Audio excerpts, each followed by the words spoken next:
بسم اللہ الرحمن الرحیم۔ سامعین، ایک سوال پوچھا گیا ہے۔ سوال بھی حیا کے خلاف ہے۔ میاں بیوی کے تعلقات اور ہم بستری کے متعلق ہے۔ حیا کے خلاف بھی ہے اور لوگ یہ سوال پوچھتے بھی بہت زیادہ ہیں۔ تو بہرحال ایک شرعی مسئلہ جاننا چاہ رہے ہیں، یہاں پر میں بیان کر دیتا ہوں تاکہ لوگوں کو صحیح معلوم ہو سکے۔ سوال کرتے ہیں کہ اگر بیوی سے پچھلی شرمگاہ سے ہم بستری کرے تو نکاح ٹوٹ جاتا ہے، دوبارہ نکاح کرنا پڑے گا، اس کے بارے میں کیا حکم ہے؟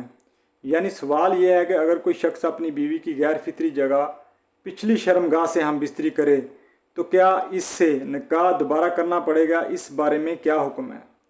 دیکھیں، اس حوالے سے ابن ماجہ کے اندر ایک حدیث پاک موجود ہے۔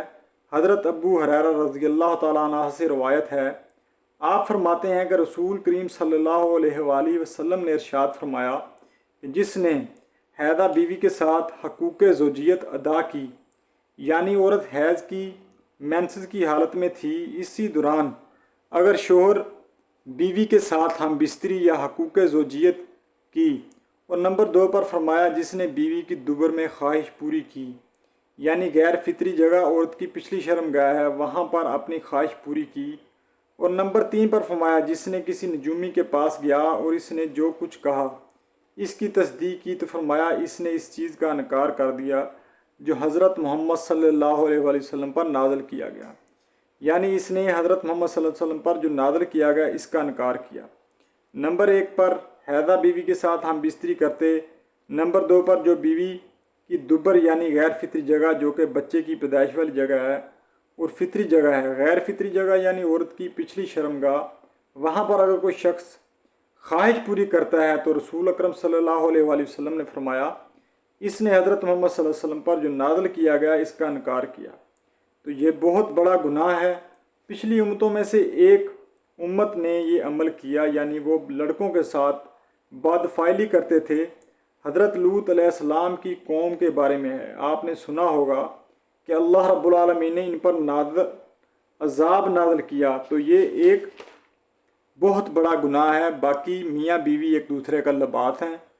اللہ رب العالمین قرآن کریم میں ارشاد فرمایا ہے کہ تمہاری بیویاں تمہاری کھیتیاں ہیں، تو تم جس طرح چاہو اپنی کھیتیوں میں آ سکتے ہو، لیکن جس طرح چاہیں میاں بیوی آپس میں لطف اندوز ہو سکتے ہیں، لیکن فطری جگہ استعمال کریں جو بچے کی پیدائش کی جگہ ہے، جو بچے کی ولادت کا مقام ہے، وہاں پر میاں بیوی آپس میں ہم بستری ہو سکتے ہیں، لیکن غیر فطری جگہ کا استعمال کرنا یہ بہت بڑا گناہ ہے۔ اگر کوئی شخص معاذ اللہ یہ گناہ کرتا ہے تو اسے چاہیے اللہ کی بارگاہ میں سچے دل سے توبہ کریں۔ دونوں شوہر بھی بیوی بھی دونوں سچے دل سے اللہ کی بارگاہ میں توبہ کریں، اللہ رب العالمین معاف فرما دے گا۔ بہرحال یہ بہت بڑا گناہ ہے، گناہ کبیرہ ہے، اس کے بارے میں وعید بھی ہے، لیکن یہ ہے کہ اس سے میاں بیوی کا جو نکاح ہے اس سے ختم نہیں ہوگا، یعنی ان کا نکاح اس سے نہیں ٹوٹے گا۔ اگر کوئی شخص یہ گناہ کرتا ہے یعنی بیوی کی غیر فطری جگہ پر خواہش پوری کرتا ہے تو نکاح نہیں ٹوٹے گا۔ اللہ کی بارگاہ میں سچے دل سے توبہ کریں۔ امید ہے بات سمجھ آ گئی ہوگی۔ اللہ پاک عمل کرنے کی توفیق بخشے، آمین۔